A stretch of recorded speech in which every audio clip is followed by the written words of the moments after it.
Hello students, मैं रविकांत आप सभी का अपने इजी लर्निंग क्लासरूम में एक बार फिर से स्वागत करता हूं।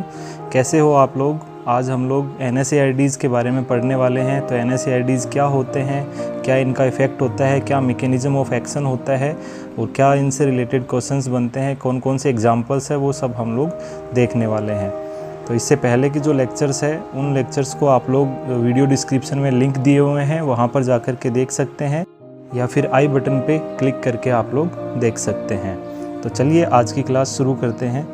तो NSAIDs क्या होते हैं? NSAIDs होते हैं non steroidal anti inflammatory drugs. It means ऐसे एंटी इन्फ्लामेटरी ड्रग्स जो कि स्टीरॉयड्स नहीं होते हैं। जनरली जो एंटी इन्फ्लामेटरी इफ़ेक्ट होता है वो स्टीरॉयड्स का होता है। स्टीरॉयड्स यानी जो एड्रिनल कॉर्टेक्स के जो हार्मोन्स होते हैं उनसे रिलेटेड जो ड्रग्स होती है वो स्टीरॉयड्स कहलाते हैं। तो उनका जो मेन रिस्पॉन्स होता है वो एंटी इन्फ्लामेटरी रिस्पॉन्स होता है। तो यहाँ पर आज हम लोग non steroidal anti inflammatory drugs के बारे में पढ़ेंगे। जनरली जो NSAIDs के 3 इफेक्ट यहाँ पर प्रोड्यूस होते हैं। पहला इफेक्ट होता है एंटी इन्फ्लामेटरी रिस्पॉन्स, दूसरा होता है एंटी पायरेटिक यानी फीवर के अंदर, और तीसरा होता है एनाल्जेसिक यानी पेन के अंदर इनका क्या यूज़ होता है। तो आगे देखते हैं हम लोग क्या मैकेनिज्म ऑफ एक्शन होता है NSAIDs का। तो NSAIDs जो होती है एक एंजाइम होता है जिस एंजाइम का नाम होता है साइक्लोऑक्सीजनेज, यानी शॉर्ट में इसको कॉक्स बोलते हैं। ये कॉक्स एंजाइम क्या करता है, यहाँ पर जब भी बॉडी के अंदर इन्फ्लामेटरी रिस्पॉन्स या पेन का मैकेनिज्म स्टार्ट होता है तो जो प्रोस्टाग्लैंडिन आर्किडोनिक एसिड को प्रोस्टाग्लैंडिन में बदल देता है और अपनी पेन या इन्फ्लामेशन की मैकेनिज्म स्टार्ट हो जाती है। तो यहाँ पर जो NSAIDs का मेन इफेक्ट होता है वो किसको इनहिबिट करना होता है, साइक्लोऑक्सीजनेज को इनहिबिट करने का काम करते हैं। और साइक्लोऑक्सीजनेज जो है होता है बॉडी की सेल्स के अंदर एंडोप्लाज्मिक रेटिकुलम के अंदर पाया जाता है। तो बॉडी के अंदर देखते हैं हम लोग 3 टाइप के जो है साइक्लोऑक्सीजनेज या कॉक्स एंजाइम पाए जाते हैं, जिनको हम लोग डिफाइन करते हैं COX 1 से, COX 2 से और COX 3 से। तो जो COX 1 होता है इसको हम लोग कंस्टिट्यूटिव एंजाइम बोलते हैं, यानी फॉर्मेटिव, यानी किसी चीज़ का प्रोडक्शन निर्माण करने वाला एंजाइम, और ये जनरली पाया जाता है स्टमक के अंदर। और ये जो होता है COX 1 जो होता है स्टमक की जो म्यूकोजा होता है उसका फॉर्मेशन उसको इंटैक्ट बनाए रखता है। अगर COX 1 नहीं होगा तो वहाँ पर स्टमक अल्सर होने के चांसेस बढ़ जाते हैं। जबकि COX 2 जो होता है वो इंड्यूसिबल एंजाइम होता है। इट मीन्स जो मेन जो पेन या इन्फ्लामेशन का मैकेनिज्म स्टार्ट करता है वो कौन करता है, COX 2 करता है, जो कि प्रोस्टाग्लैंडिन का फॉर्मेशन करता है। और प्रोस्टाग्लैंडिन हम लोग जानते हैं इन्फ्लामेटरी रिस्पॉन्स को जनरेट करता है। जबकि COX 3 जो होता है वो ब्रेन के अंदर पाया जाता है, तो ये भी कॉन्स्टिट्यूटिव एंजाइम ही कहलाता है। तो यहाँ पर 3 टाइप के एंजाइम होते हैं। तो जो COX 2 होता है वो मेनली इन्फ्लामेटरी रिस्पॉन्स और पेन के लिए रिस्पॉन्सिबल होता है। देन आगे हम लोग देखते हैं मैकेनिज्म ऑफ एक्शन इसका। ये हमने पहले भी हम लोग पढ़ चुके हैं जब मैंने CRP और ESR आपको पढ़ाया था, उस लेक्चर में भी आप लोग आई बटन पे क्लिक करके यहाँ पर देख सकते हैं। तो सबसे पहले जब भी सेल्यूलर इंजरी होती है या कोई ट्रॉमा होता है तो फॉस्फोलिपिड रिलीज होता है, और वो फॉस्फोलिपिड जो है तुरंत आर्किडोनिक एसिड के अंदर बदल जाता है। अब आर्किडोनिक एसिड किस में बदलेगा, प्रोस्टाग्लैंडिन में, लेकिन इसको बदलने के लिए यहाँ पर एक एंजाइम की ज़रूरत पड़ती है जिसको हम लोग बोलते हैं COX। COX का मतलब साइक्लोऑक्सीजनेज। तो जो अपनी NSAIDs जो होती है वो क्या करती है, ब्लॉक द COX रिसेप्टर्स, यानी COX रिसेप्टर पे जाके खुद वो वहाँ पर जुड़ जाती है कंपटीशन में। तो वहाँ पर COX नहीं जुड़ पाएगा, और COX नहीं जुड़ेगा तो आर्किडोनिक एसिड जो है वो प्रोस्टाग्लैंडिन में नहीं बदलेगा, और अपनी जो मैकेनिज्म थी पेन या इन्फ्लामेशन की वो यहीं पे रुक जाती है।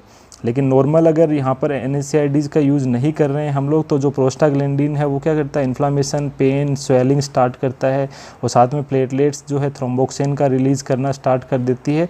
और along with this mechanism mast cell जो है हिस्टामिन का रिलीज़ करती है, और हिस्टामिन हम जानते हैं कैपिलरी परमेबिलिटी को बढ़ा देता है, जिसकी वजह से क्या होता है वहाँ पर प्लेटलेट्स आना शुरू हो जाते हैं, क्लोटिंग होना शुरू हो जाती है, इंट्रावीनस जो है कोगुलेशन होना स्टार्ट हो जाता है। और ये जो है इन्फ्लामेशन का मैकेनिज्म होता है और पेन का मैकेनिज्म होता है।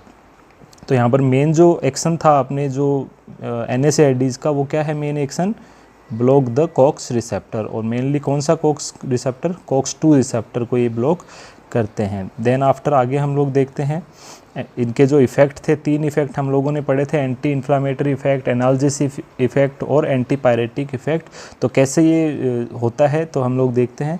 तो पहला जो इफ़ेक्ट होता है NSAIDs का, anti inflammatory effect, it means जो कॉक्स एंजाइम है उसको ये ब्लॉक कर देती है, और कॉक्स एंजाइम ब्लॉक हो जाएगा तो आर्किडोनिक एसिड प्रोस्टाग्लैंडिन में नहीं बदलेगा इंजरी साइट के ऊपर, और इन्फ्लामेशन की मैकेनिज्म होती है वो तुरंत रुक जाती है। तो ये होता है एंटी इन्फ्लामेटरी इफ़ेक्ट। दूसरा इफ़ेक्ट होता है एनाल्जेसिक इफ़ेक्ट। तो एनाल्जेसिक इफ़ेक्ट क्या होता है? इट मीन्स पेन को कम करने वाला। तो यहाँ पर भी हम लोग देखते हैं कि जो ये NSAIDs होते हैं वो कॉक्स को तो इनहिबिट करते हैं, साथ में सब कॉर्टिकल रीजन, ब्रेन के सब कॉर्टिकल रीजन में पेन स्टिमुलाई को भी क्या करते हैं? इनहिबिट करने का काम करते हैं इस तरीके से। और साथ ही साथ में पेरिफेरल नर्व्स के स्टिमुलेशन को भी ये क्या कर देते हैं? प्रिवेंट कर देते हैं, जिस वजह से जो पेन की मैकेनिज्म है वो रुक जाती है।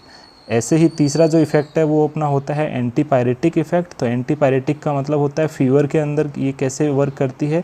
तो यहाँ पर हमको पता है कि ब्रेन के अंदर जो होता है हाइपोथैलेमस जो होता है थर्मल रेगुलेशन करता है, यानी अपना बॉडी टेम्परेचर को मेंटेन करने का काम करता है। तो ये जो NSAIDs क्या होती है, यहाँ पर ये इनहिबिट कर देती है production of prostaglandin induced by interleukins. Hypothalamus में इंटरल्यूकिन्स के प्रोडक्शन से वहाँ पर प्रोस्टाग्लैंडिन का फॉर्मेशन बंद कर देती है, और हाइपोथैलेमस की मैकेनिज्म जो होती है वहाँ पर रीसेट हो जाती है। और रीसेट होकर के क्या करता है हाइपोथैलेमस में वेजो मोटर एरियाज़ भी पाए जाते हैं, हम लोग ये जानते हैं। तो वेजो मोटर एरियाज़ में ये क्या करेगा? वेजो डायलेशन कर देता है। इस वजह से इंक्रीज हीट लॉस बॉडी से बढ़ जाता है, और हीट लॉस होने की वजह से क्या होगा? बॉडी टेम्परेचर कम होना स्टार्ट हो जाता है। तो ये होता है इनका एंटी पायरेटिक इफेक्ट यानी मैकेनिज्म ऑफ एक्शन। अब हम लोग पढ़ेंगे NSAIDs के एग्जाम्पल। तो NSAIDs जो होते हैं जनरली 3 या 4 क्लासेज के अंदर मेनली बांटे जाते हैं।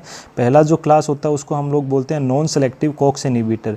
इट मीन्स मैंने आपको अभी बताया था कि कॉक्स एंजाइम जो होते हैं 3 टाइप के पाए जाते हैं, COX-1, COX-2 और COX-3 होता है। तो जो COX-1 होता है वो कैसा है? कॉन्स्टिट्यूटिव एंजाइम है। तो नॉन सेलेक्टिव कॉक्स इनहिबिटर का मतलब क्या होगा? ये जो सारी ड्रग्स है वो क्या करती है? सभी तरीके के कॉक्स को इनहिबिट करने का काम करती है, जिस वजह से क्या होगा यहाँ पर COX-2 तो इनहिबिट होगा ही, साथ में COX-1 और COX-3 भी इनहिबिट होगा, जिसकी वजह से क्या होगा? साइड इफ़ेक्ट देखने को मिलेंगे। क्योंकि हमने पढ़ा था अभी कि जो COX-1 होता है वो क्या करते हैं? गैस्ट्रिक म्यूकोजा को प्रोटेक्ट करता है। तो अगर ऐसा नहीं होगा तो ये सारी ड्रग्स जो होती हैं नॉन सेलेक्टिव कॉक्स इनहिबिटर वो क्या करती है? गैस्ट्रिक अल्सर कोज कर सकती है। तो ये साइड इफ़ेक्ट होता है। दूसरी होती है सेमी सेलेक्टिव का मतलब होता है कि ये COX-2 को तो इनहिबिट करती है, साथ में कुछ मात्रा के अंदर, सेमी का मतलब होता है हाफ, कुछ मात्रा के अंदर COX-1 को भी रिलीज कर देती है। इट मीन्स ये सब ड्रग्स है ये भी अल्सर फॉर्मेशन कर सकती है, लेकिन इन फर्स्ट वाले की तुलना में इनकी जो टेंडेंसी अल्सर की वो क्या होगी? कम होगी यहाँ पर, क्योंकि ये सेमी सेलेक्टिव है। और तीसरी जो क्लास है वो क्या है? Selective COX-2 inhibitor. It means ये जो ड्रग्स अपन देख रहे हैं यहाँ पर ये क्या है? एडवांस्ड है, और ये सब की सब ड्रग्स क्या करती हैं? ओनली COX-2 को ही इनहिबिट करती है, COX-1 पे इनका इफेक्ट नहीं पड़ता है। इट मीन्स जिन पर्सन को गैस्ट्रिक अल्सर की प्रॉब्लम रहती है उनको अगर NSAIDs लेने हैं तो वो कौन सा NSAIDs प्रेफर करेंगे? सेलेक्टिव COX-2 इनहिबिटर जो है यहाँ पर करेंगे। जबकि यहाँ पर कुछ पुअर एंटी इन्फ्लामेटरी रिस्पॉन्स वाली भी होती है, जैसे पैरासीटामोल जो होती है वो पुअर एंटी इन्फ्लामेटरी होती है, जबकि फीवर और एंटीपायरेटिक और एनाल्जेसिक दोनों इफ़ेक्ट इसके अंदर पाए जाते हैं। तो यहाँ पर हम लोग देखते हैं कि सबसे पहले जो है एग्जाम्पल्स, नॉन सेलेक्टिव के एग्जाम्पल है एस्प्रिन यानी एसिटाइल सैलिसाइलेट, दूसरा एग्जाम्पल है आइबुप्रोफेन, तीसरा है पायरोक्सिकेम। ऐसे सेमी सिलेक्टिव के 3 एग्जाम्पल हम लोग देख रहे हैं। और भी एग्जाम्पल्स होते हैं बट ये मोस्ट कॉमनली यूज्ड जो है वही मैंने यहाँ पर एनलिस्टिंग करी है। तो सेमी सिलेक्टिव में पहला डाइक्लोफेनेक होता है, नीमूसेलाइड होता है, एसिलोफेनेक होता है। ये तीनों कौन से हैं? सेमी सिलेक्टिव कॉक्स इनहिबिटर होते हैं।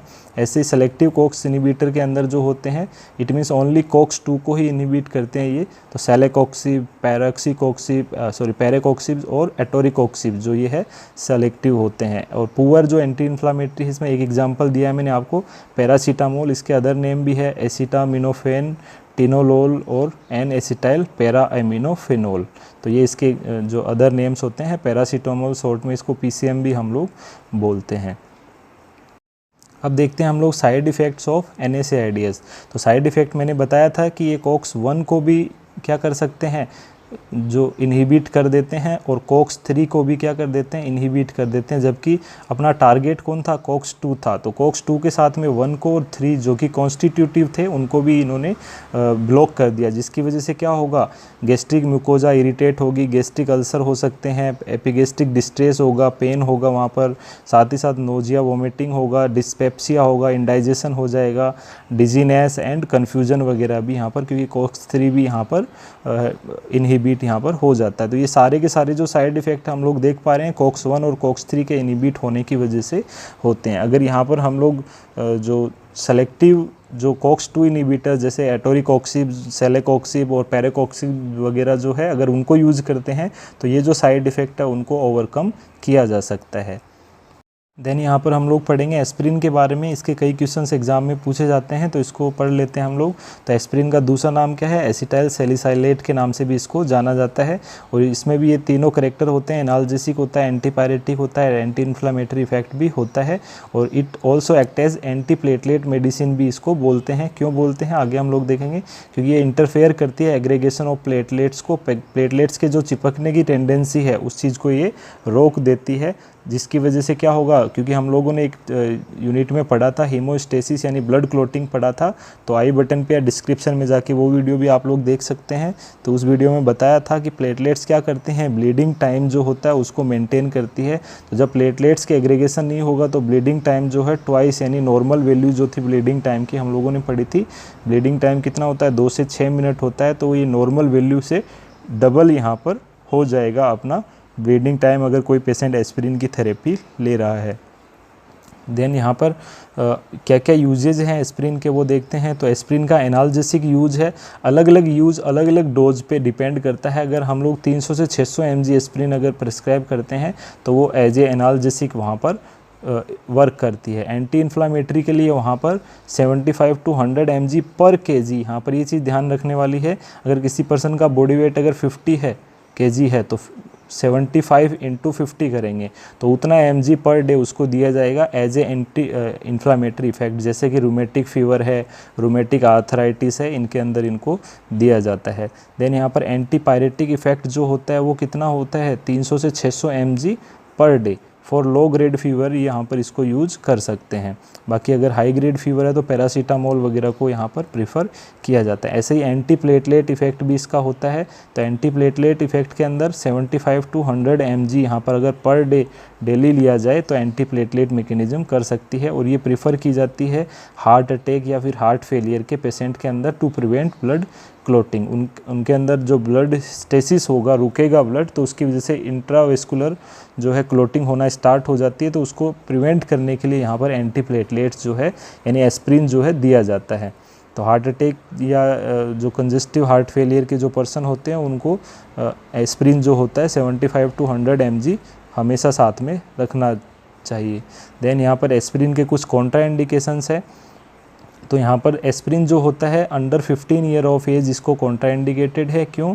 क्योंकि ये एक रेयर डिजीज कर देती है जिसको हम लोग बोलते हैं hepatic encephalopathy. It means hepatic means liver और एनसीफेलोपैथी मतलब ब्रेन। तो लीवर और ब्रेन की पैथी यानी डिजीज कोज कर सकती है, और इस टाइप की डिजीज़ को हम लोग बोलते हैं रे सिंड्रोम। तो किसी अदर क्लास के अंदर इसके ऊपर भी एक वीडियो बनाऊँगा, रे सिंड्रोम आपको समझ में आएगा।